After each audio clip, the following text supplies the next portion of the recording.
Good afternoon po mga kabukid, mga ka-litos lover. So ngayon lang ulit naka-update sa ating litos.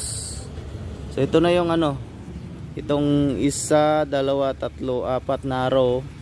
39 days after sowing na yan ngayon. Yan o. All meaty. Tapos ito naman 31 days after sowing. Itong isa, dalawa, tatlo, apat din. Tapos isa doon. Yan. Ito yung na-transplant ng anak ko lahat. Yan, all meaty din to, 31 days after sowing.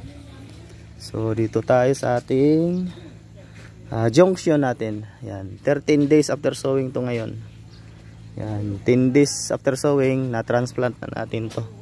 Yan, so ngayon 13 days, 3 days after transplant na to ngayon. Junction natin. Yan, tapos update tayo sa ating all meaty rin. Yan, sobra na yan.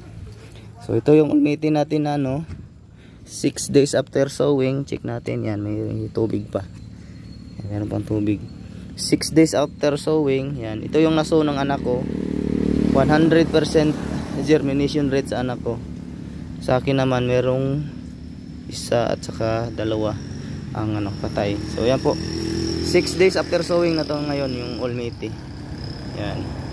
At ito na po ang ating litos.